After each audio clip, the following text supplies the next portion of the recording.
Bonjour à toutes et à tous, marhaba bikom. Nous sommes vendredi 23 avril 2021. Il est 10h30. C'est le premier grand angle du printemps de l'engagement solidaire de Darès.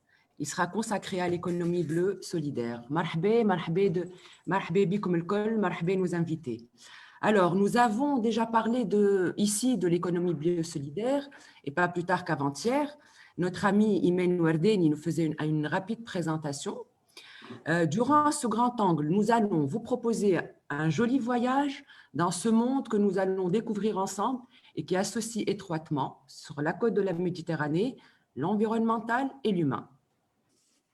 Imen sera notre guide en compagnie de Roderick Egal, président d'IESMED, qui, il y a, je pense, Roderick, bientôt 4 ans, c'est ça, lancé pour la première fois l'idée d'une dynamique méditerranéenne de l'économie bleue solidaire. Marhaba, avant cela, je vous emmène de l'autre côté de la Méditerranée, sur une très jolie côte, la Costa Brava. Roderick fera la traduction du catalan au français. Et quant à moi, je vous retrouve juste après. Roderick, à toi, la traduction.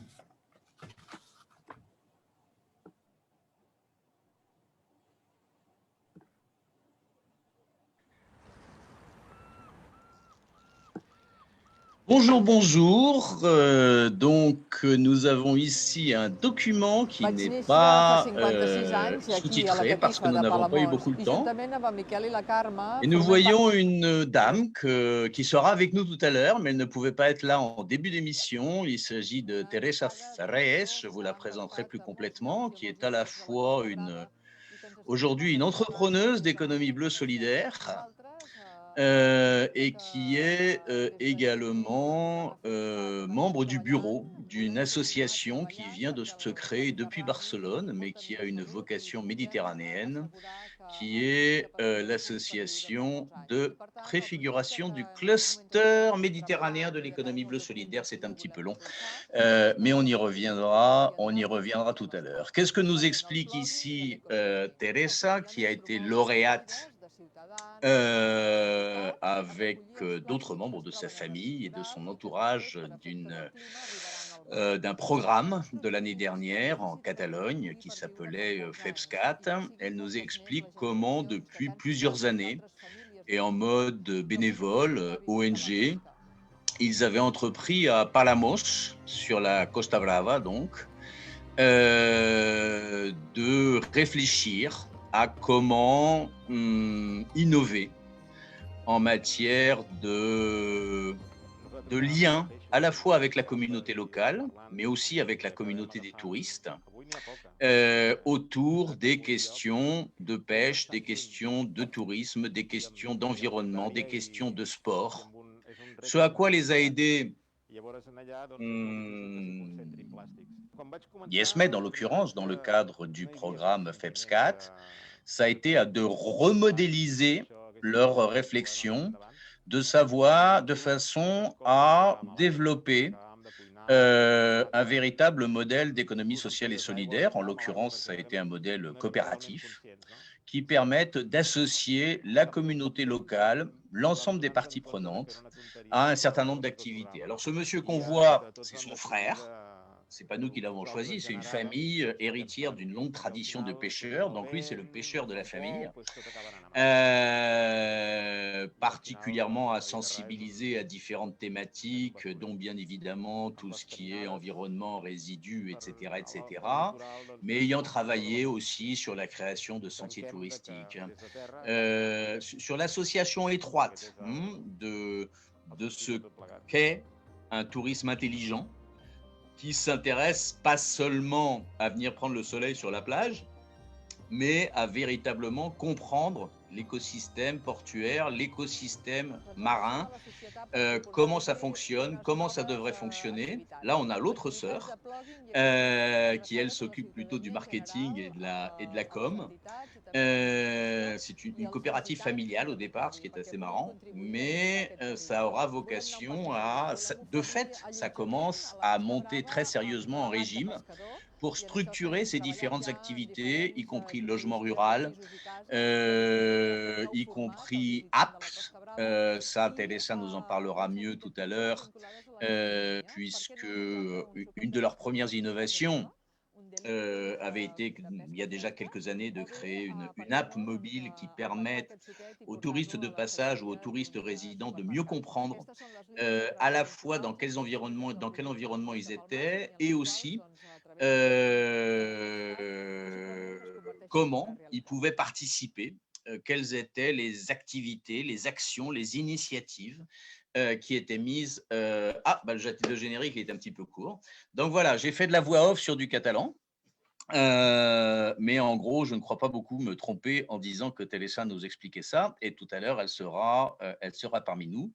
L'idée était de démarrer en images, pour ne pas faire que de la radio. Nous aurons, dans le voyage dont nous a parlé Sonia, beaucoup d'images, j'espère beaucoup d'images animées, mais je ne voudrais pas lui rendre le micro sans vous souhaiter à toutes mesdames qui participaient à ce grand angle, mais aussi à toutes celles qui nous regardent et à toutes les femmes de la Méditerranée, un joyeux 23 avril. Et pourquoi le 23 avril ? Je vous le conseille, c'est le plus beau jour pour venir visiter la Catalogne. C'est la fête de la rose et du livre. Ce jour-là, malheureusement, je ne peux pas sortir dans la rue, mais la ville est couverte d'étals de libraires, officiels ou à la sauvette, et de vendeurs de roses, puisqu'il est de tradition que les hommes offrent une rose aux dames et que les dames offrent un livre aux messieurs. Une longue expérience me dit qu'on offre quand même plus de roses qu'on ne reçoit de bouquins, mais c'était important de souligner cet élément. Donc, belle Saint-Jordi, j'insiste, c'est une journée pour se promener. Je fais un petit peu de pub pour le local, hein. C'est une magnifique journée pour se promener à Barcelone ou ailleurs en Catalogne. Et c'est aussi la journée internationale du livre. Donc ça n'est pas proprement catalan. Ça a été décrété très sérieusement par l'UNESCO. Le 23 avril, on fête plus particulièrement le livre et la culture. Voilà, fin de la page de pub. Sonia, on est parti de Catalogne, donc, on retourne de Tunis. Belle fête à toutes et à tous. Hein. Merci pour ce moment agréable, Roderick. Mais maintenant, essayons de situer un petit peu la notion d'économie bleue. Donc, Madame Lim Benzina est avec nous. Bonjour Lim, marhaba bik. Bonjour, marhaba, merci beaucoup de l'invitation. Donc, vous êtes président de l'association La Saison Bleue. Tout à fait. Voilà, je sais qu'il n'y est pas question que d'économie, hein. Non. Mais est-ce que vous pouvez nous parler un peu de la Saison Bleue, des initiatives, de ce concept-là que vous avez développé? Tout à fait. Merci pour l'invitation. Merci pour les roses que je prends, bien évidemment. Je t'enverrai par la suite des textes. Malheureusement, je ne peux pas t'offrir un livre. Voilà, exactement, elles sont virtuelles. Donc, la Saison Bleue, elle a été créée en 2018. C'était une initiative née de la société civile et d'acteurs environnementaux amoureux du littoral tunisien. Et on avait décidé de mettre en valeur l'exceptionnel potentiel maritime de la Tunisie et surtout celui de l'économie bleue. L'objectif était très simple, sensibiliser les décideurs et les citoyens sur la vulnérabilité du littoral et de la mer. Et donc, la Saison Bleue, au départ, c'était le label avec l'éponge de Kerkena, puisque cette éponge a été reprise par Yves Klein, peinte en bleu. Et on s'est dit, ça va être notre mascotte, notre label, et fédérer tout le public tunisien autour d'événements, de festivals, de conférences, tout ce qui est organisation sur des expositions d'art sur le littoral tunisien et leur permettre d'accéder à tout moment. Suite à ça, on s'est dit, c'est pas assez pour nous, il faut qu'on aille plus loin et de poursuivre donc, cette croisière vers la création d'autres éléments. Donc la saison bleue, c'est le chapeau. Et aujourd'hui, on a plusieurs axes. Comme je disais, la saison bleue regroupe ces événements de Tabarka à Zarzis sur tout le long du littoral. Et on fait notre lancement cette année le 8 juin. Mais aussi, on a créé en 2019 l'appel à projet qui se nomme Amouej, c'est-à-dire les vagues. Et cet appel à projet, c'est le premier dans son genre. C'est le premier appel à projet tunisien pour une économie bleue durable. Et cet appel à projet, il est adressé tout aussi aux communes, tout aussi bien aux communes qu'aux startups, qu'aux associations et ONG. Et ce que nous leur offrons, c'est notre soutien à réaliser leurs projets. Il y a un apport financier, bien évidemment, mais ce n'est pas le plus important parce que l'apport financier aide, mais c'est la poursuite pour la réalisation de ce projet.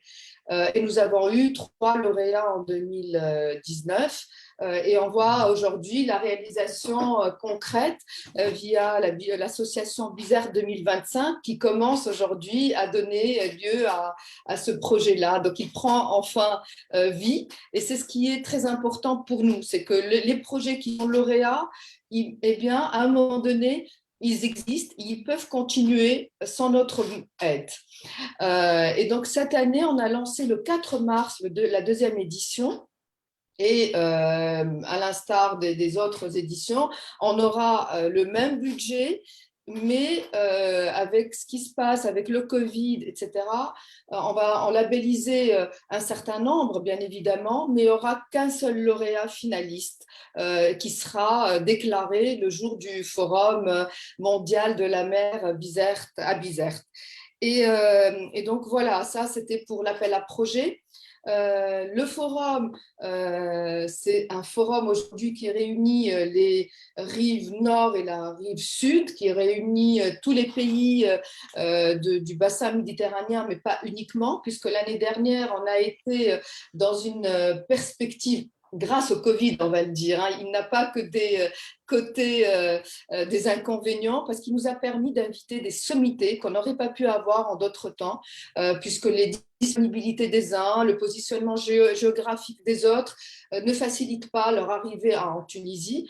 Et donc, pour la première fois, on a eu des sommités comme Peter Thompson, comme Peter Talas, comme Paul Hultus et bien d'autres, et qui ont contribué à apporter une autre expertise, une autre vision, une autre étude de ce qui se passe aujourd'hui sur le plan pas uniquement l'économie bleue, mais l'environnement, la sensibilisation vers tout ce qui est massacre, on va dire. Vraiment, je pense que c'est un massacre que la Méditerranée subit, autant par la surpêche que par les transports maritimes, etc. Donc, et à chaque édition, il faut le rappeler, qui sont présidés par Pascal Lamy, qui est lui-même président au conseil de commission sur le volet santé des océans, des mers et des eaux côtières et intérieures. Et donc, c'est grâce à Pascal Lamy qu'on peut avoir aussi cette notoriété et ces personnalités qui participent avec nous. Et donc, à chaque édition, on est sorti avec des recommandations qui ont été prises en compte. Par exemple, la première année, ça a été une recommandation pour la création du poste du secrétaire général de la mer. Et aujourd'hui, on a bien vu que ce poste est créé depuis 2018, mais qu'il a pris enfin toute son essence. Et on a sa représentation avec la personnalité de Madame Asma Labidi, avec qui on échange et qu'on est très content d'avoir aujourd'hui un interlocuteur avec qui on porte nos décisions et on voit la progression de ce qui peut être fait. Nous avons aussi tranché par rapport au port en eau profonde et c'était une FIDA. Nous avons lancé la création du cluster maritime et aujourd'hui il existe. En 2019, on avait réussi à créer la Fédération des villes du littoral et donc elle existe.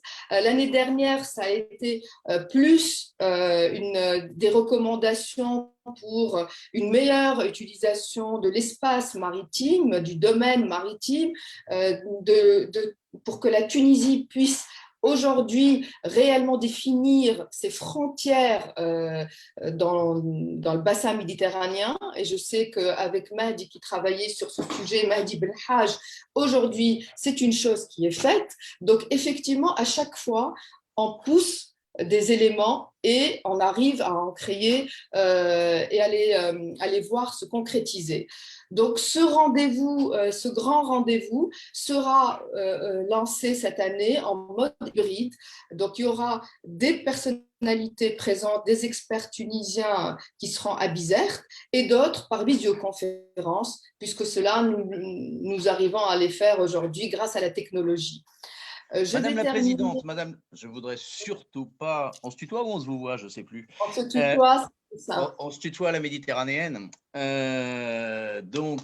Non, alors,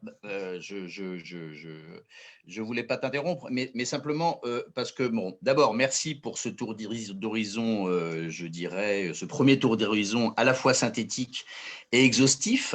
Moi, je suis un petit peu, juste pour me remettre un petit peu à niveau dans les dates. Donc, si j'ai bien compris, le processus a démarré le 4 mars, c'est ça?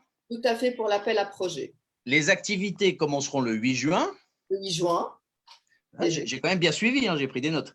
Et le forum lui-même, qui se tiendra, j'imagine, à Bizerte, donc en mode hybride, comme tu viens de nous le dire, il se tiendra à quelle date? Alors, il se tiendra fin septembre. En principe, c'était le 1er octobre. On est en pourparlers parce que ça bouge un peu. Et donc, la date est à définir d'ici 2 jours. Ça sera, peut-être qu'on va le décaler, on va l'avancer d'une semaine. Ah! Alors ça, c'est une information qui nous intéresse particulièrement parce que nous, comme on est des gens disciplinés et surtout très coopératifs, on avait repéré que vous vouliez vous mettre le 1er octobre et donc on s'était mis pour le forum dont nous parlera tout à l'heure Imen sur le 8. Mais évidemment, si vous avancez d'une semaine, ça peut dégager le week-end du premier, effectivement. Et c'est pour ça que je ne l'ai pas dit, je ne l'ai pas annoncé, oui. Parce que c'est en pourparlers et ça ne devrait pas tarder. Donc, la décision va être prise d'ici 2 ou 3 jours. Voilà, donc ça, c'est pour le forum qui se tiendra à Bizerte et comme d'habitude, il réunira tout ce beau monde que je vois déjà, mais j'espère encore plus. Et donc, juste pour terminer, la dernière des activités qu'on a lancées l'année dernière, suite au forum. Chaque forum, on lance une nouvelle idée et on lance un nouveau projet. Et donc, ça a été la création du Club Bleu, Blue Club, qui est le premier think tank international complètement dédié aux enjeux maritimes mondiaux. Et il est composé de 200 acteurs majeurs et personnalités sur les 5 continents. Et ce Club Bleu organise tous les 2 mois un webinaire, des débats autour de sujets que nous choisissons. Bien évidemment, c'est toujours en relation avec les sujets maritimes et qui implique ses membres. Et à chaque fois, donc on choisit un thème, on les élabore et il y a un échange et on fait participer des étrangers, on fait participer la rive du Nord avec la rive du Sud et on avance avec un échange et un apport de nouvelles informations. Mais ça, c'est régulier. Au départ, la saison bleue était programmée pour ne commencer qu'en juin et se terminer en octobre. Et après, on a évolué, on s'est dit c'est trop court, il y a trop de choses à faire, il y a trop d'implications. Nous-mêmes, on est impliqués par des campagnes de sensibilisation, par des campagnes d'instruction au niveau des écoles et on a élargi notre scope à toute l'année. Donc aujourd'hui, on ne parle plus sur une saison bleue qui intervient 4 mois, mais toute l'année. Donc on est disponible toute l'année, on y travaille. Et on fait avancer les choses comme on peut et avec le concours de tous les experts et de toutes les bonnes volontés.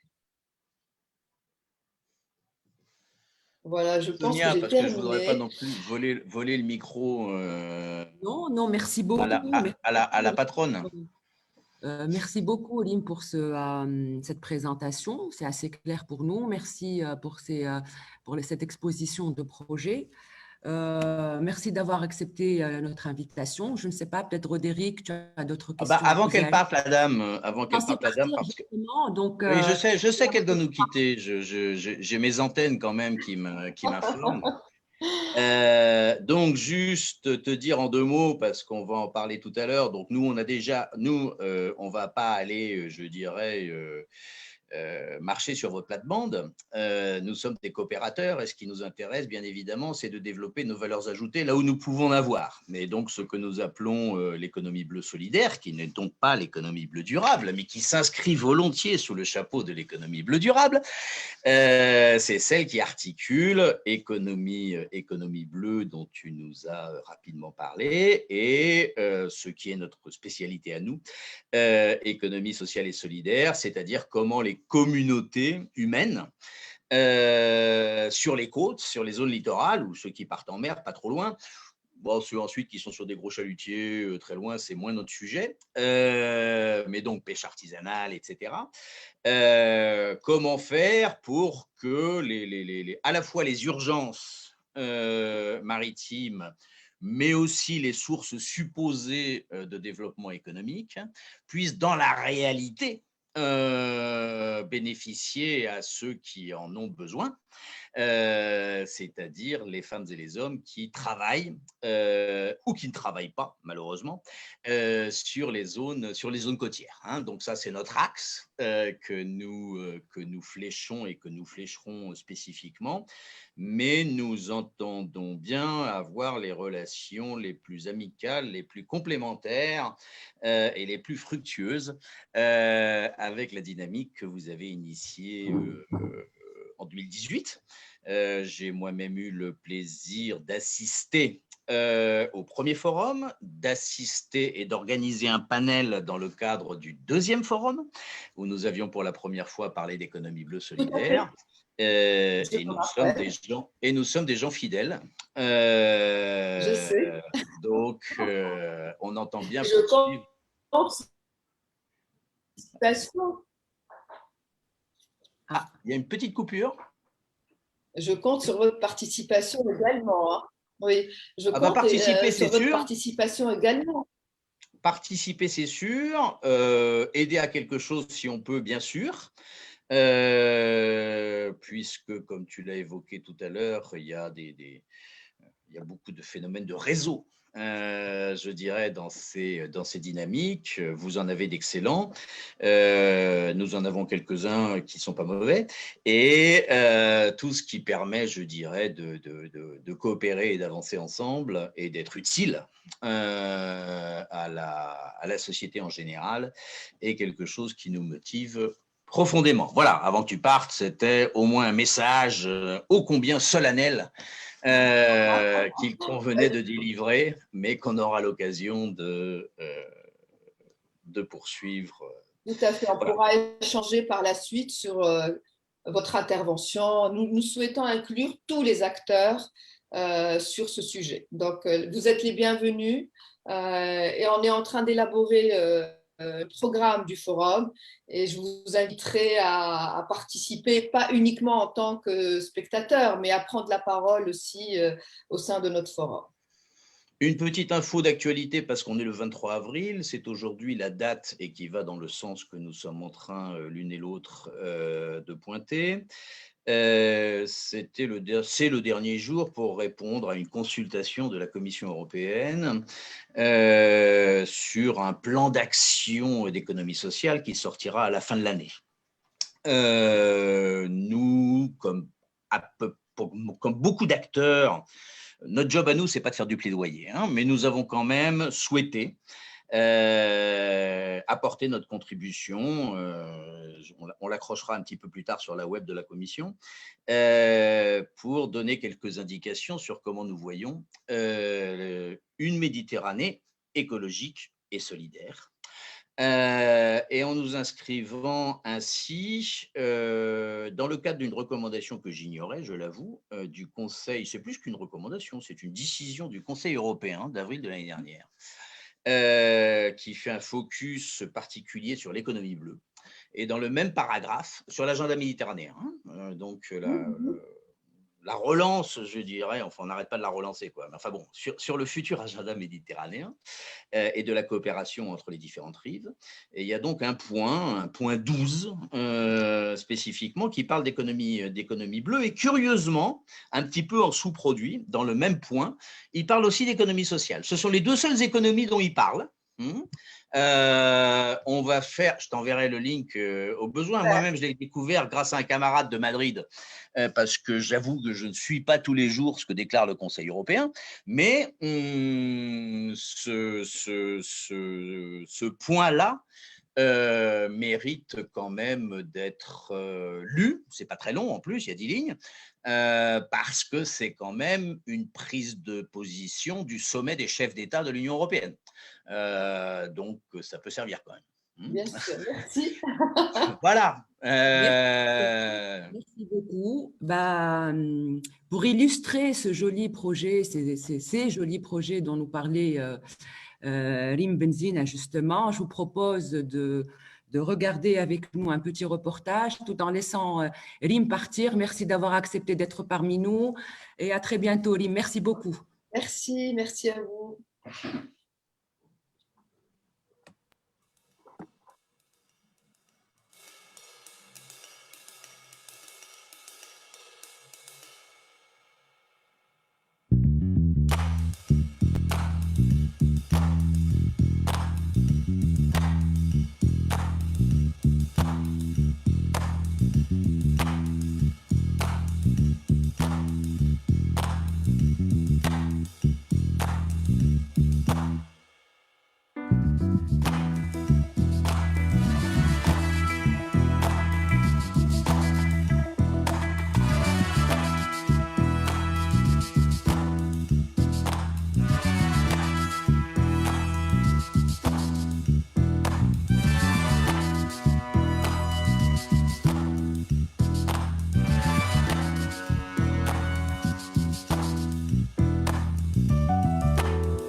Nous revoilà. Donc, comme vous l'avez remarqué, notre grand angle veut être un magazine riche, riche en échanges, en interactions.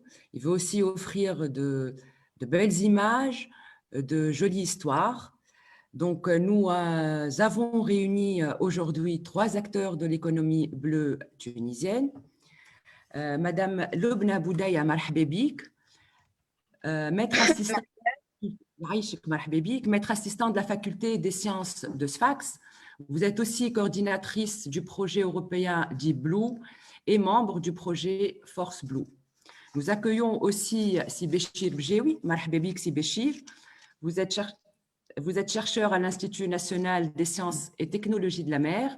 Vous êtes aussi coordinateur du projet Co-Evolve for Big Growth. Marhaba bik Sibéchir. Et merci d'avoir accepté l'invitation. Si Fahmi Aslema, marhaba bik. Vous êtes alors co-gérant et chef de projet de Bizert 2050, et vous pilotez le projet Polonia et économie circulaire. Marhaba bikum. Merci d'avoir accepté notre invitation. Et nous allons parler ensemble de vos projets et nous allons aussi débattre également de certains sujets. Je laisse donc le micro à Imen qui va gérer cette session. Marhaba bikum. Merci Sonia, donc bonjour à toutes et à tous. Je tiens tout d'abord à souhaiter la bienvenue à nos chers invités et les remercier d'avoir accepté notre invitation. Donc je vais essayer de respecter l'équilibre en femmes. Donc je vais m'adresser en premier à Monsieur Fahmi Hached, qui va nous présenter le projet Polonia et économie circulaire. Je tiens tout d'abord à rappeler qu'en 2019, lors du Forum de la mer de Bizert, auquel j'y étais, et je me rappelle très bien donc, des 3 grands projets qui ont gagné le premier appel à projet à Mouège, dans le projet Polonia. Et donc là, Monsieur Fahmi Hached se connecte avec nous depuis Bizert pour présenter ce projet qui s'inscrit, si j'ose dire, sous le chapeau de l'économie circulaire. Monsieur Fahmi, ce projet, je pense qu'il articule donc l'environnemental, le développement local et le social. Donc, sans beaucoup tarder, je vous passe directement la parole afin que vous puissiez nous présenter ce beau projet. À vous la parole, Monsieur Fahmi. Merci bien. Je dis tout d'abord bonjour à tout le monde, à tous ceux qui m'écoutent. Donc, je commence par la présentation du projet dans son ensemble, au début, c'était le sujet, le thème principal de la saison bleue, c'était la protection du littoral. Donc, la protection du littoral, Bizert a une position stratégique que tout le monde connaît, mais jusqu'à présent, sur tous les plans, ce n'est pas seulement la partie littorale maritime, mais sur tous les plans, Bizert n'a jamais eu sa part de développement au même titre que les autres régions du littoral tunisien, malheureusement, sur tous les plans. Alors, cette fois-ci, lorsqu'il s'agissait de participer à un appel à projet qui concerne la protection du littoral, moi, j'ai pensé à faire participer d'autres créneaux à part le littoral, c'est-à-dire la formation professionnelle, la régénération des anciens métiers ancestraux, le tourisme nautique, bien sûr, le côté sportif et de la jeunesse, l'agriculture forestière, donc c'est la plantation des arbres, donc pas mal d'autres projets et finalement d'autres thèmes. Donc, et finalement, j'ai pu les rassembler et faire en sorte à ce que ça ressemble un peu à une chaîne de valeur qui se complète.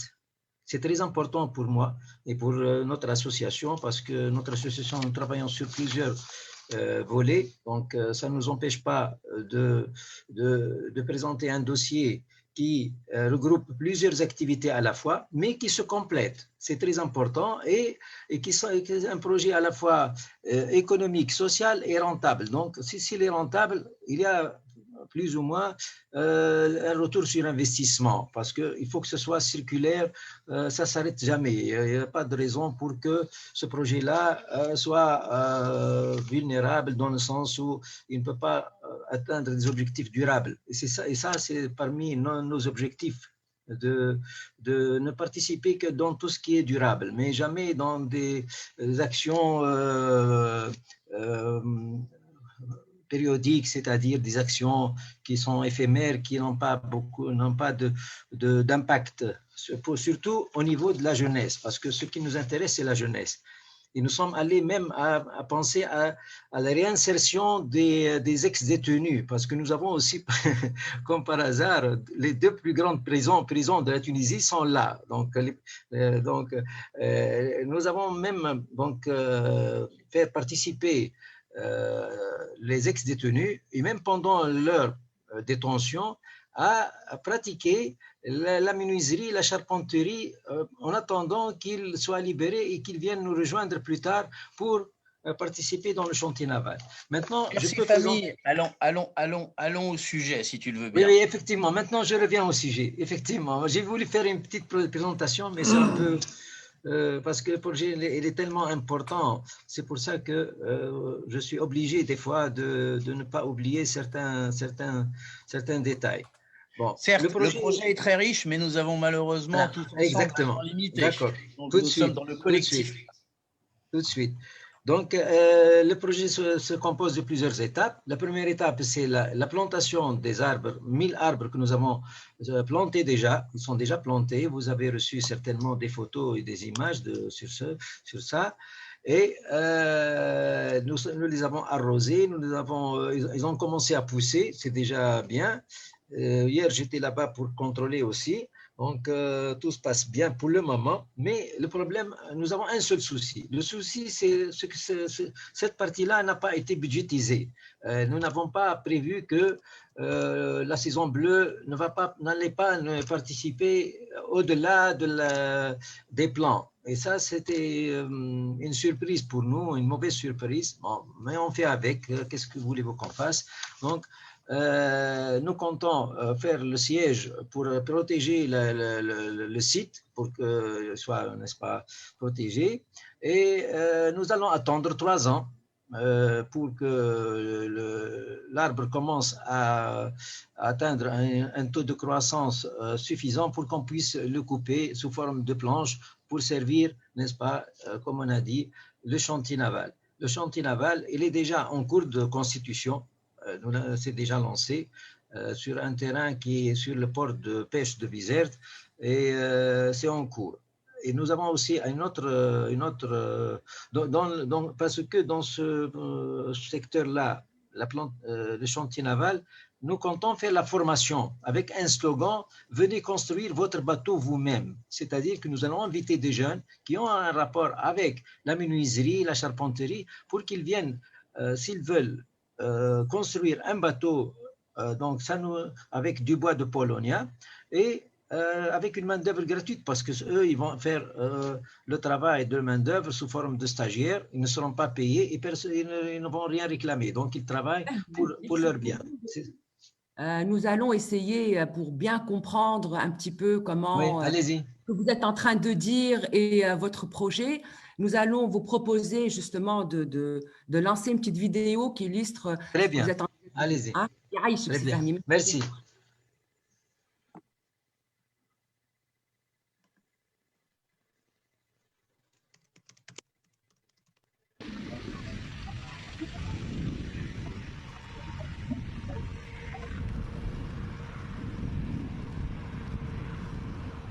Cette terre-là, elle appartient à la CRDA de Bizerte. Ils les ont offertes sous forme de prêt temporaire.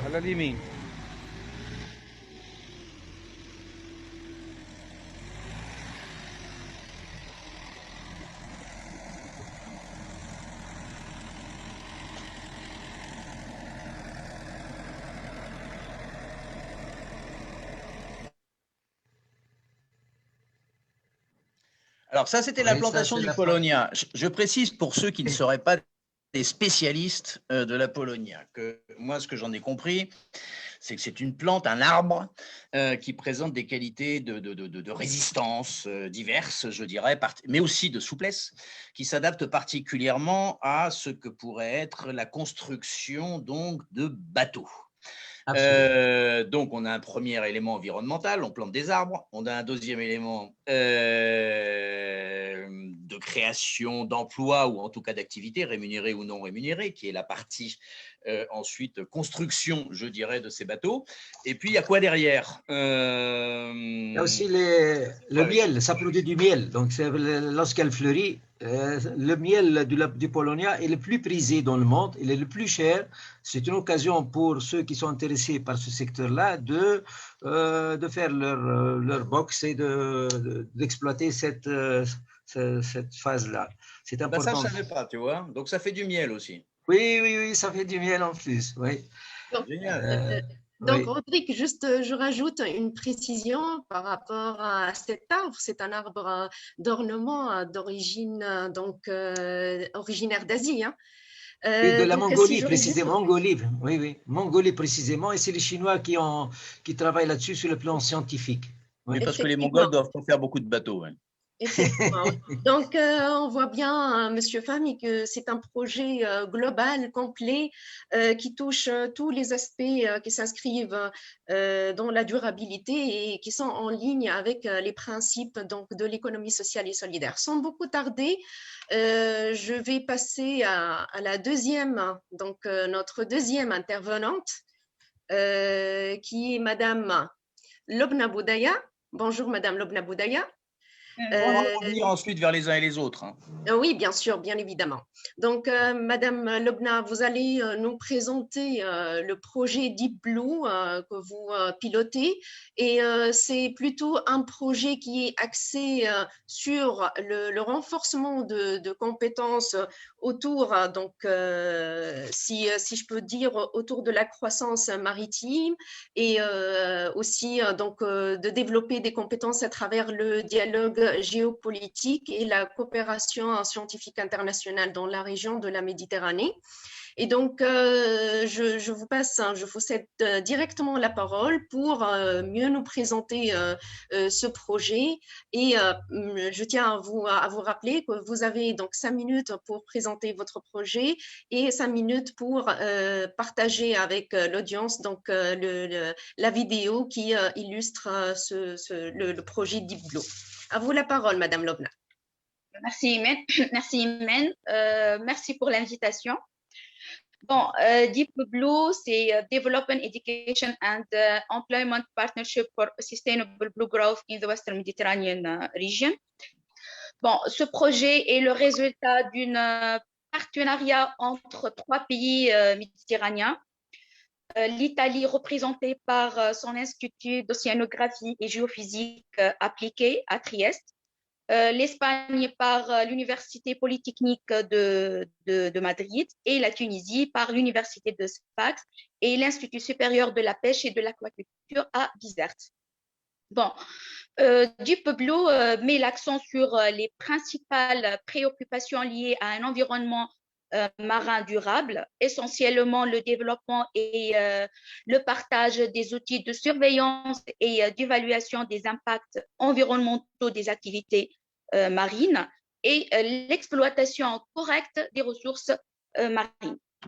Bon, les objectifs de Deep Blue, c'est essentiellement la sensibilisation sur les défis et les opportunités de l'économie bleue pour la Méditerranée, le développement des capacités et le renforcement des capacités et du dialogue géopolitique en Méditerranée et consolider un réseau entre l'enseignement supérieur, la recherche scientifique et le secteur privé. Donc, pour atteindre ces objectifs, on a fait dans le cadre de Deep Blue trois formations. Donc, une première formation sur la planification de l'espace maritime et ses applications dans le domaine de la pêche et de l'aquaculture. Bon, cette formation a été visée ou bien à cibler plutôt les autorités locales, les agents municipaux et le secteur privé. Elle a été faite, elle a eu lieu plutôt à Trieste en Italie et elle a été coordonnée par l'OGS. Une deuxième formation qui a eu lieu ici en Tunisie Cette formation est sur la thématique, sur les techniques de surveillance de l'environnement visant à gérer les impacts environnementaux sur des activités, les impacts environnementaux des activités marines sur la pêche et l'aquaculture. Cette formation plutôt dans cette formation ont participé des jeunes chercheurs et des professionnels des sciences de la mer. Et une troisième formation, cette formation, elle a été coordonnée par l'université de Sfax, et une troisième formation qui a été coordonnée par l'Institut supérieur de la pêche et de l'aquaculture sur la gestion efficace et le développement durable des ressources halieutiques et de l'aquaculture. Donc, dans le cadre de ce projet, on a aussi participé au forum, l'European Forum, oh là là, j'ai oublié, le forum de la science qui a eu lieu à Trieste. On a aussi un programme de mobilité pour les jeunes chercheurs et pour les professionnels de la science de la mer. Donc, dans le cadre de ce programme, on a organisé des stages pour les jeunes, pour faire des stages dans des instituts de recherche ou bien dans des laboratoires de recherche ou bien même dans quelques secteurs privés. Et on a garanti des bourses pour ces candidats. Notre projet est financé par les fonds européens pour les affaires maritimes et la pêche et l'Agence européenne pour les petites et moyennes entreprises pour 2 années, 2019 et 2020. Mais vu les conditions de l'IA COVID-19, on a eu une extension de 6 mois. Donc, notre prochain événement qui sera le dernier événement, ça sera the last event et dans cet événement, on va essayer de présenter notre réseau et d'élargir le réseau, notre projet et d'élargir le réseau. Donc, de contacter et de discuter avec les acteurs dans le domaine de l'économie bleue, d'essayer de contacter et de discuter avec les gens qui ont des projets sur ce domaine. D'accord. Ce que j'allais vous dire, Madame Boudaya, excuse-moi Imen, mais parce que j'ai l'impression que le champ de l'économie bleue est quand même très très investi à l'heure actuelle par les universitaires, par les chercheurs. Et moins par les citoyens, si je puis dire. C'est l'impression que ça me donne. Et donc, ce que vous nous disiez, Madame, à la fin, Madame Boudaya, m'ouvre c'est un rayon d'espoir. Organiser, je dirais, la coopération entre le monde de l'université et entre le monde de ceux qui créent des activités ou qui les développent. C'est bien dans cette ligne-là que vous souhaitez aller ? Pardon ? C'est bien dans cette ligne-là que vous souhaitez aller pour l'avenir, je dirais, d'avoir des coopérations, je dirais, entre universités et acteurs de terrain ? Oui, oui, bien sûr. D'ailleurs, dans notre dernier événement, on va commencer à travailler dans cette approche. On va inviter tous les participants, même les citoyens, même tous les participants. D'accord.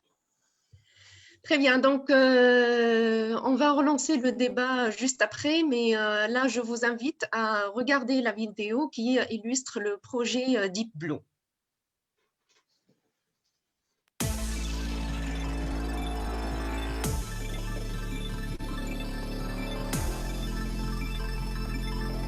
The sea has a fundamental role in economic development for coastal communities and their states. Blue economy sectors are an important engine for global economy with enormous potential for innovation and for sustainable and inclusive prosperity. Indeed, the Mediterranean area is exposed to environmental threats related to climate change, growing maritime traffic and pollution, the overexploitation of fish stocks, and the invasion of alien species. The region's geopolitical complexity may represent a constraint on implementing framework conditions favourable to blue economic growth. The Deep Blue project aims at developing skills, building capacities, and enhancing geopolitical dialogue in the Western Mediterranean region through increased international scientific cooperation. It focuses on the development and sharing of tools for monitoring and assessing environmental impacts of specific maritime activities, according to an ecosystem-based approach. My name is Gina Telj. I am from Lebanon, a marine biologist, founder of Diaries of the Ocean, a local NGO. My name is Piero Fontolan and I work for the Organization for Economic Cooperation and Development, the OECD in Paris. My name is Simone Libralato. I am a marine ecologist, a scientist working at the National Institute of Oceanography and Experimental Geophysics. I'm Rim Nouri. I'm associate professor in Higher Institute of Fishing Technologies and Aquaculture. I work for the Business Development Department in a company based in Malta called Aquabiotech Group.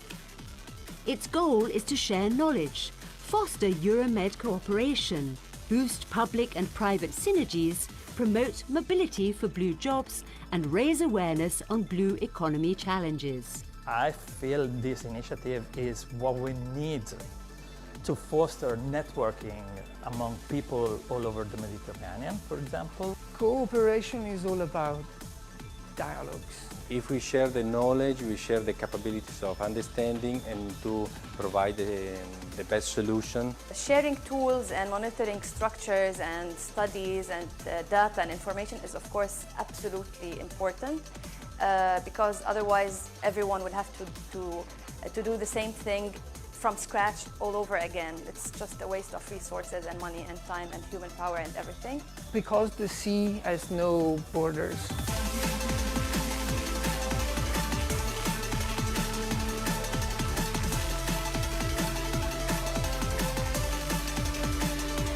Deep Blue, developing education and employment partnerships for a sustainable blue growth in the Western Mediterranean.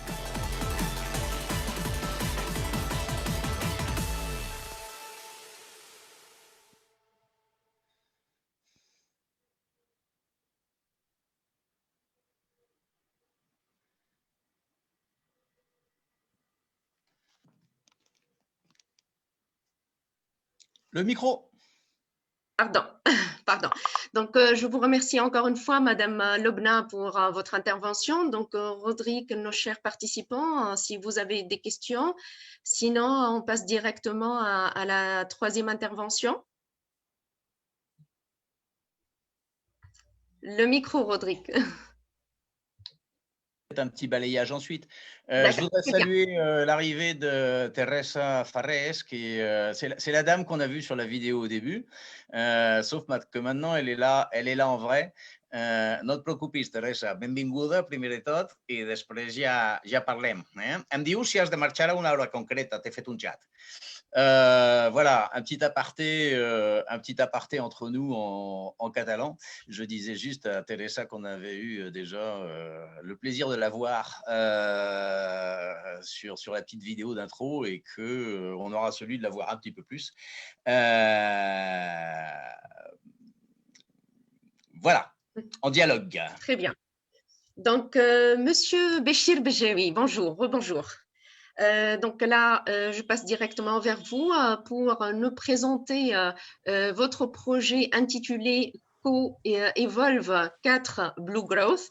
Donc, c'est d'après le résumé, donc c'est un projet qui s'inscrit dans le cadre de développement durable d'activités touristiques basées sur les principes de la gestion intégrée des zones côtières et de l'aménagement spécial maritime, favorisant en même temps la croissance bleue en Méditerranée.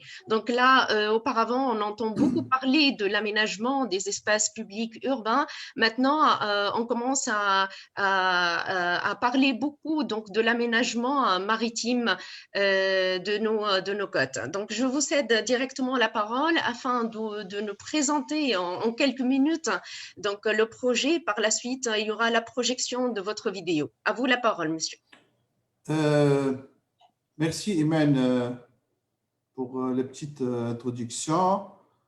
Et merci pour l'invitation et aussi merci pour les organisateurs de la journée qui, évidemment, il y aura peut-être d'autres et qui englobent pas mal d'acteurs sur une thématique ou un axe qui nous pouvons évidemment l'exploiter, mais l'exploiter dans le bon sens. Et c'est cela que plusieurs mondes travaillent sur ce qu'on appelle là, cette approche nouvelle de l'économie bleue, dans un objectif, c'est de profiter de cet potentiel sur plusieurs axes, mais le plus important, c'est aussi de préserver les écosystèmes, je crois.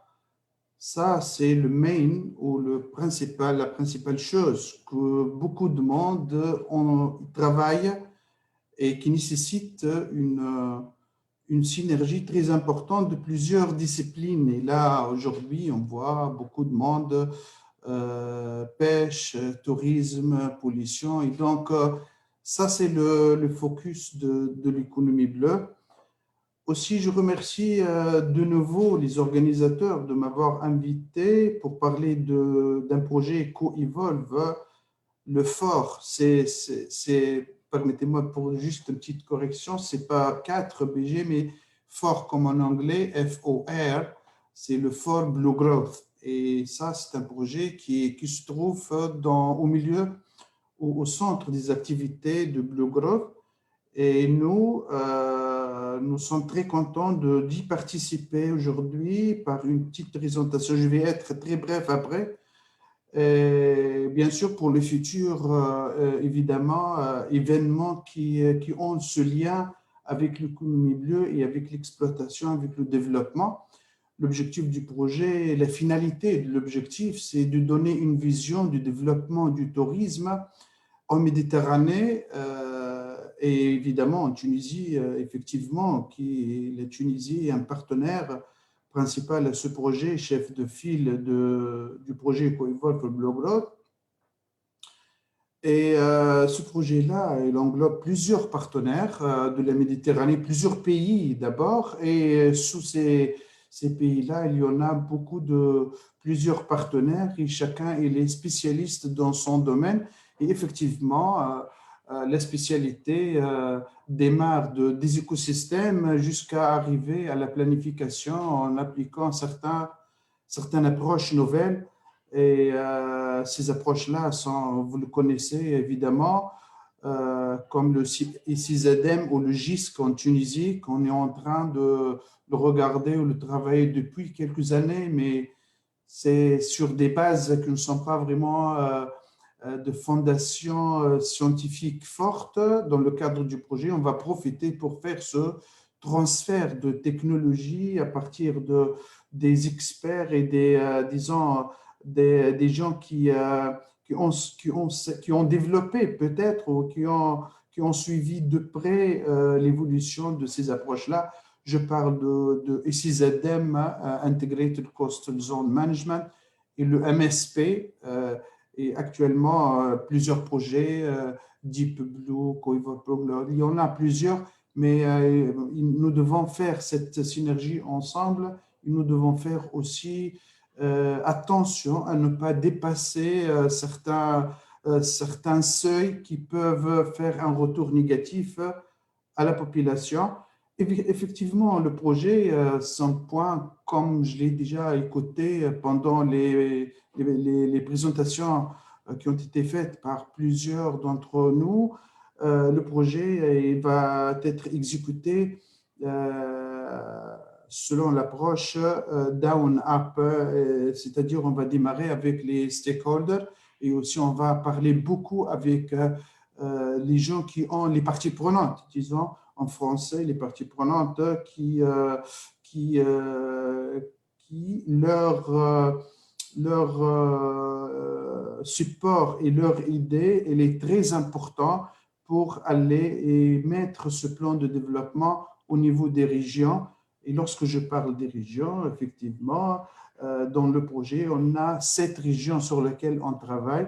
En Tunisie, pour votre information et pour information des collègues. Monsieur Béchir, oui. Je ne veux pas vous interrompre et donc si vous voulez, on peut lancer la vidéo et en même temps, vous continuez à expliquer le projet. Oui, oui, quand tu veux, oui. Mais la vidéo, elle est là, la langue aussi. Bon, en tout cas. Allez-y. Oui, vous pouvez le faire. Co-Evolve 4BG is a 3-year project Vous pouvez continuer à expliquer, Monsieur Béchir. Il ne reste pas beaucoup de choses à dire. Juste pour informer tout le monde que dans ce cadre d'approche participative, très prochainement, on va organiser un workshop avec les parties prenantes au niveau de la zone pilote numéro 1, c'est Djerba. Et bien sûr, moi et toute l'équipe, nous sommes très contents si vous pouvez participer directement à cet événement-là. Plus de détails, et bien sûr des détails généraux, vous le regardez actuellement sur la vidéo qui a été développée dans le cadre de Co-Evolve for Blue Growth. Voilà. Généralement, j'ai pratiquement informé, bien sûr, vous savez, vous connaissez bien sûr le projet, elle a plusieurs objectifs comme le Blue Job, Deep Blue Job aussi. Il y a aussi des études qui sont en train actuellement d'être faites et qui concernent les potentialités au niveau de ces zones pilotes et aussi les problèmes que subissent ces zones pilotes. Il y a beaucoup de travail actuellement qui est en train d'être effectué. Bien sûr, lors des événements et lors des workshops, on va les présenter et ce sera le style discussion en direct, brainstorming avec les parties prenantes pour orienter ce plan de développement touristique. De mon côté, je pense, j'ai donné l'introduction nécessaire de ce projet-là et je suis très ouvert pour des collaborations et beaucoup d'autres choses en Tunisie. Probablement, on peut faire la transférabilité de ce toolkit qui va être développé. Maintenant, peut-être je suis en train de réfléchir au nord de la Tunisie puisque je suis de Bizerte et là, comme ça, je joins l'étude à l'agréable. Merci beaucoup.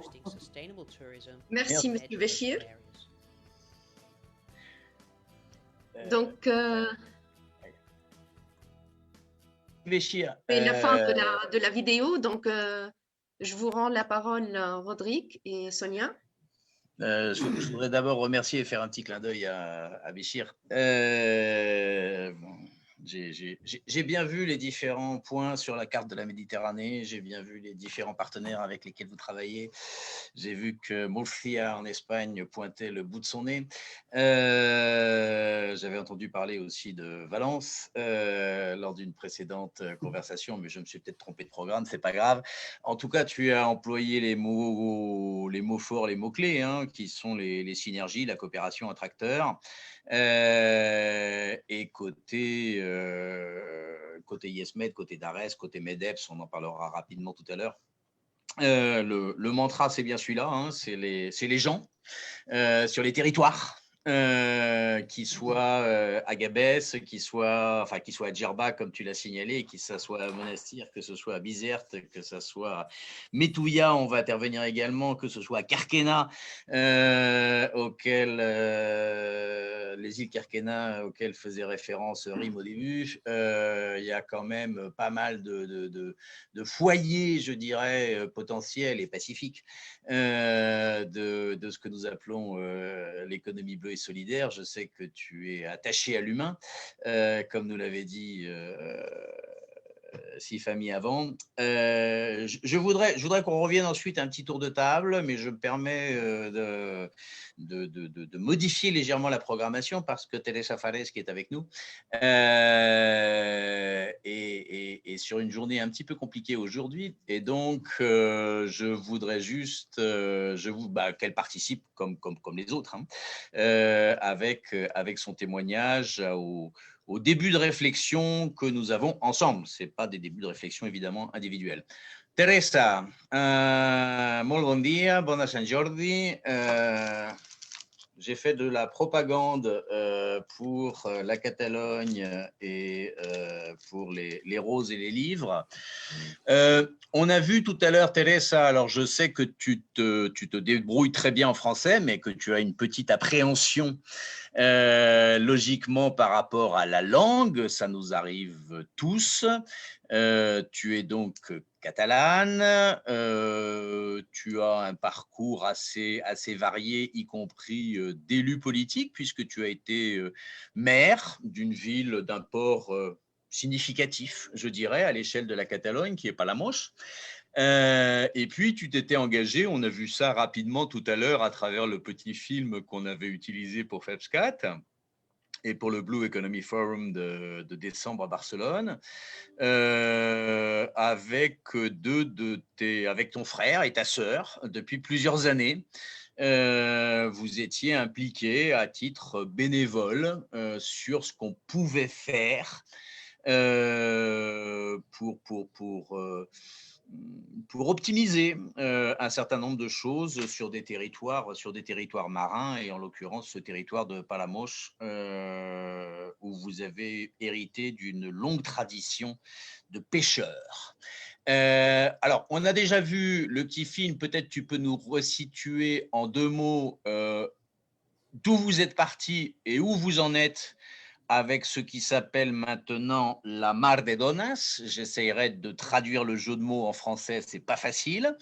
Cette coopérative que vous êtes en train de monter, et puis si tu as le temps, un petit peu sur cette association MEDEPS dont tu es la trésorière, mais si tu n'as pas le temps, c'est pas grave, je m'en chargerai ensuite. Et puis Imen est vice-présidente de l'association, donc on aura quelques personnes aussi pour en parler. Ho has entès tot lo que he dit o... Micro.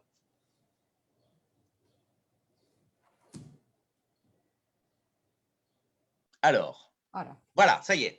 Merci bien pour m'inviter à partager avec vous notre projet.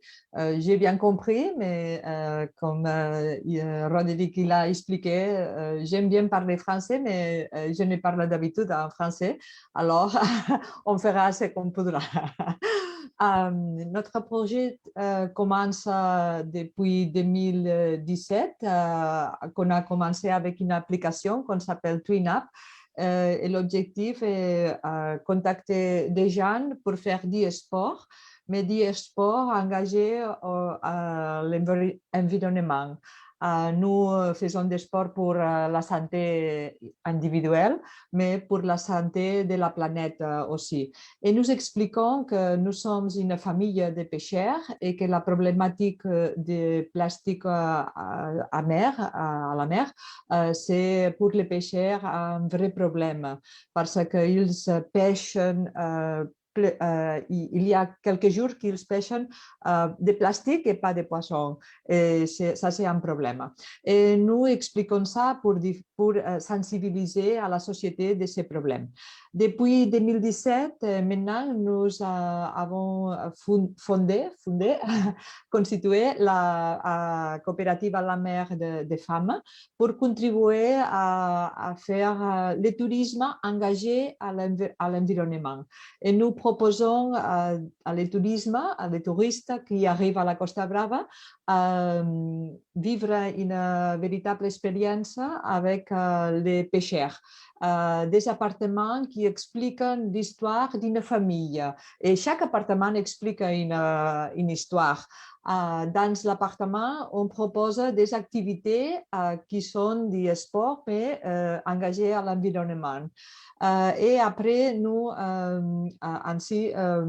proposons des activités pédagogiques à les écoles parce que nous pensons que c'est la nouvelle génération qui ont beaucoup de choses à dire et ils travaillent beaucoup à l'école les problématiques de la mer avec les plastiques. Et c'est très intéressant parce que c'est un projet qui s'adresse qui propose différents niveaux de la société, mais tout avec l'objectif que les pêcheurs peuvent continuer travaillant à la mer pour beaucoup d'années. Et nous pensons que le tourisme qui vient maintenant, qui cherche de nouvelles expériences, ça c'est très attractif pour le nouveau tourisme. Super, donc c'est une, je l'ai un petit peu décrite, hein, mais je n'avais pas autant insisté sur la genèse, l'origine de votre projet. Hein. C'était vraiment sur le plastique. Et alors, je ne sais plus comment on appelle les différentes disciplines sportives qui consistent à ramasser du plastique, soit en courant, soit en nageant, soit en faisant autre chose. C'est quoi? On s'appelle plugging. Plugging. En eco-swimming. C'est très important parce que le littoral, c'est un vrai problème. Les 70% de plastique qui est sur le littoral, il finit à la mer. Alors, faire du plugging, marcher et ramasser des plastiques, c'est une expérience incroyable. Et après, il y a des associations qui font éco-swimming, ils nagent et ils ramassent des plastiques sur la mer. À Palamos, le mois prochain, il y a le festival qu'on s'appelle Terra de Mar. Terre de mer, la traduction littérale, ça serait Terre de mer. Et c'est un festival qu'on a contracté à nous, l'organisation des sorties, pour expliquer ça et parce que les pêcheurs, ils en sont protagonistes. Super, Teresa. Et puis donc, on va te libérer. Et puis donc, tu fais partie des membres fondateurs de cette association MEDEPS. MEDEPS, c'est pour Méditerranée Économie Bleue Solidaire. Parce qu'on est très convaincu que… alors, vous avez fait partie des 2 projets sélectionnés dans le cadre d'un programme catalan l'année dernière. Vous êtes aujourd'hui les porte-voix d'une dynamique autour de ce qu'on appelle donc l'économie bleue solidaire. Et tu seras sûrement amené à venir bientôt en Tunisie, comme nos collègues tunisiens seront amenés à aller en Catalogne ou ailleurs. Merci beaucoup. Être dans l'association MEDEPS, c'est pour nous une opportunité et à connaître Aymen dans le rendez-vous, c'est très intéressant pour moi. J'ai expliqué beaucoup à mes copains ce que vous expliquez et on pense souvent que chez nous, on fait beaucoup de choses. Et je lui explique, il faut attendre, il faut mettre attention. Il y a beaucoup de projets intéressants et j'ai écouté Aymen expliquer ce qu'on passe à Tunis. C'est pour nous très intéressant. Et je vous remercie d'être avec vous. Et MEDEPS, c'est pour nous une opportunité. Merci beaucoup. Muchas gracias, Teresa. Gracias, Roderick. Una rosa virtual. Gracias. Feliz Sant Jordi. Merci Adiós. Beaucoup. Excusez-moi, à la prochaine, j'espère être au revoir. Il y aura des prochaines. Ok. Merci beaucoup.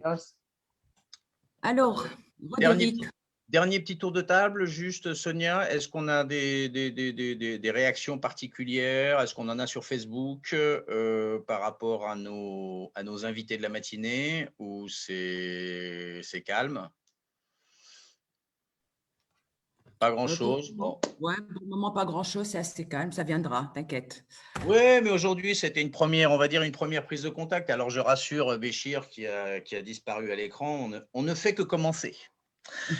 Et à jalonner, et ça ne sera pas toujours à la télé, entre guillemets, un processus de discussion, de coopération, et puis de réfléchir ensemble à tout ce qu'on pourrait faire d'utile. Et Dieu sait qu'il y a beaucoup de choses utiles à faire. Donc est-ce que tu peux nous expliquer ce que c'est l'économie bleue solidaire, Roderick? D'où vient ce concept? C'est quoi exactement l'économie bleue solidaire? Oh, je vais aller très vite parce qu'on est un petit peu court au niveau timing. Et je voudrais qu'Imen puisse nous parler aussi un petit peu du forum de Sousse. Je voudrais juste essayer de… Alors, je vais voir si j'arrive à partager l'écran. Essayer de situer d'où est venue cette affaire. Hop, je l'ai ici, ça va le faire. Hop, je vais essayer de le mettre plein d'écran. Hop, voilà. Ok, c'est un document qui multi-usage, donc je l'adapte au fur et à mesure, mais c'est pas très grave. Simplement dire comment est venue cette idée de BS. La toute première fois, ça a été effectivement il y a 4 ans, lorsque l'Union pour la Méditerranée, dans la perspective d'une conférence sur l'économie bleue qui allait se tenir à Naples, avait lancé une sorte d'appel à contribution et des gens qui voudraient monter un atelier sur ceci ou sur cela. Je vous avoue que je ne connaissais strictement rien à l'économie bleue, donc on a fait comme tout le monde, on est allé sur Google pour regarder ce que c'était. Finalement, on n'a pas fait l'atelier et on s'est dit, économie bleue, c'est un sujet qui monte dans l'agenda de la région méditerranéenne. Nous, notre sujet, c'est l'économie sociale et solidaire. Il y a peut-être moyen d'articuler les deux pour aussi pouvoir réfléchir à des sujets très concrets de comment on peut créer du lien social, comment on peut contribuer à résoudre la problématique du chômage, etc., etc. Finalement, nous ne sommes pas intervenus à la conférence de Naples. Nous avions cherché à lancer également, peu après, des rencontres méditerranéennes à Mahdia. C'était en 2019. Là non plus, mais pour des raisons plus financières, ça n'a pas pu partir. Mais nous avions constaté qu'un certain nombre d'acteurs, de parties prenantes, étaient, au niveau institutionnel, mais pas que, étaient intéressés par le concept.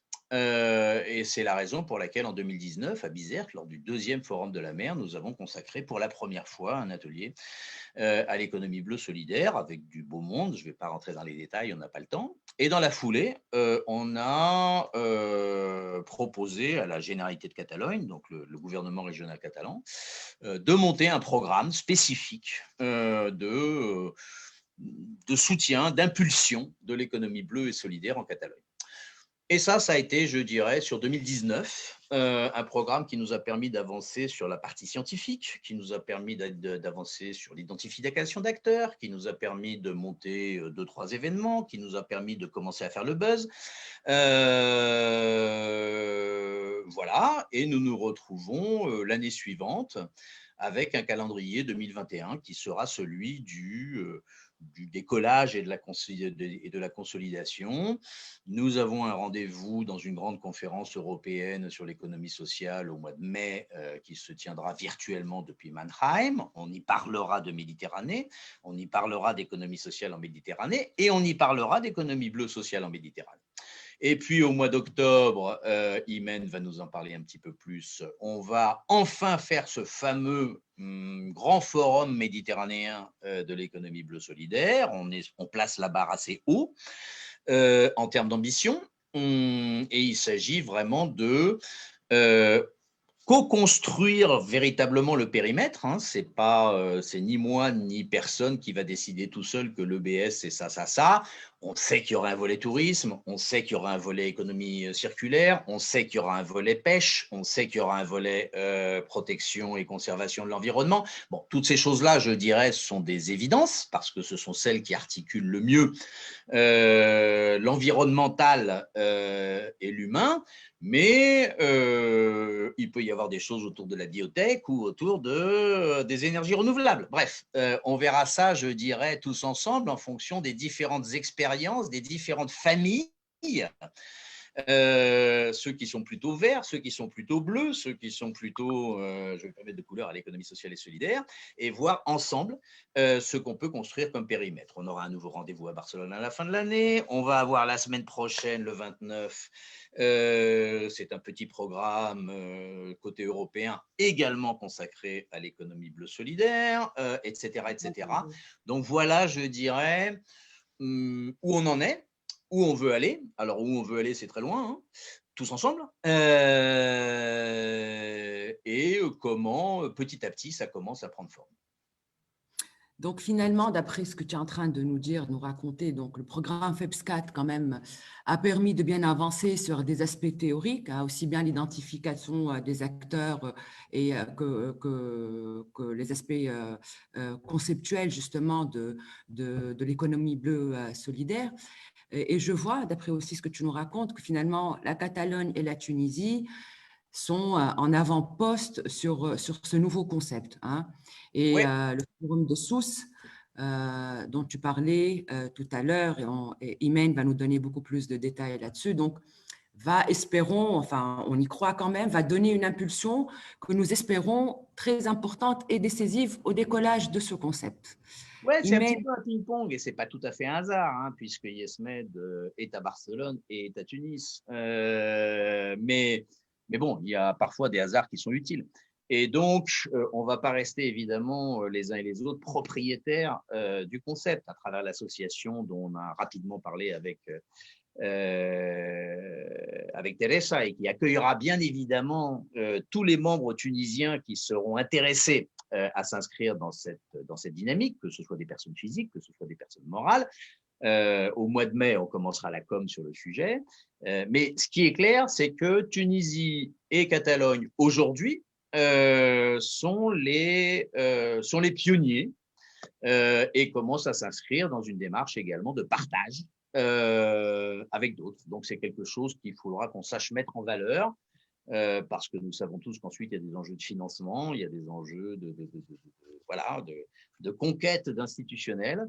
Nous sommes bien armés, côté Tunisie, côté de Catalogne, côté Espagne, pour faire avancer rapidement ce chantier. Je vous propose donc de voir les grands objectifs de ce forum avec Imen. Oui, merci Sonia. Je voudrais partager deux petites slides qui accompagneront mes propos.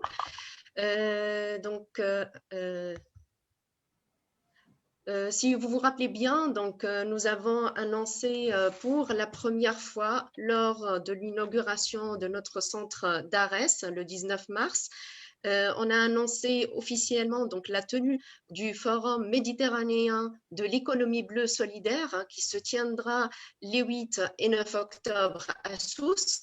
Donc, le forum MEDEPS Sousse 21 donc, est le premier grand rendez-vous international consacré à l'EBS après deux événements annonciateurs à Bizerte en septembre 2019 et Barcelone en décembre 2020. Donc, ce forum entend promouvoir principalement l'émergence d'une stratégie régionale pour le développement de l'économie bleue solidaire en Méditerranée. Donc, durant ce forum, nous articulerons donc le local et le global, l'humain et l'environnemental, le développement et la solidarité, et donc ce qui nous permettra de produire une déclaration politique et une feuille de route régionale de l'économie bleue solidaire. Bien évidemment, donc ces deux derniers, donc les institutions et les acteurs de terrain, l'approprieront sur leur territoire riverain à travers, bien évidemment, des programmes structurants et des actions concrètes. Je passe directement et sans tarder sur les principaux objectifs de ce forum. Donc, les principaux objectifs, c'est tout d'abord de préciser le périmètre conceptuel de l'économie bleue solidaire en Méditerranée, aussi décliner des chantiers prioritaires. Le troisième objectif, c'est d'engager une démarche de labellisation des territoires bleus solidaires, ce qui plaît beaucoup à Rodrigue, donc la labellisation territoire bleu solidaire, et finalement, bien sûr, engager les acteurs, les acteurs concernés sur la dynamique MEDEPS. Donc là, le forum sera un espace d'échange entre ces acteurs. Ça sera une opportunité de co-construire ensemble donc, le concept de l'économie bleue solidaire, de cette feuille de route, de la déclinaison des chantiers principaux. Je ne veux pas donc dire encore plus, je ne vais pas vous dire plus concernant ce forum puisque donc une communication spécifique démarrera le mai prochain et pour respecter le temps alloué, donc c'est tout ce que j'ai à présenter sur le forum méditerranéen de l'économie bleue solidaire SOUS 2021. Et il me reste juste à vous inviter à participer vivement à ce forum de grande envergure et de construire ensemble cette feuille de route. Merci. Merci, Meni Aïchik. Alors, une question de quelqu'un d'un internaute que nous connaissons d'ailleurs et qui nous suit sur Facebook. La mer est un bien commun. Est-ce que c'est donc normal que l'économie solidaire s'y intéresse? Roderick? Roderick ou quelqu'un d'autre d'ailleurs, parce que je ne sais pas si nos invités ont une réponse à cette question. La mer bien commun, donc approprions-nous-la, je dirais, en tout cas c'est ce que j'interprète de la question en question, de cette question. Rendons-nous maîtres, nous citoyens, nous populations, justement de cette mer qui parfois donne la sensation de nous échapper. Est-ce qu'il y a un avis sur le sujet ?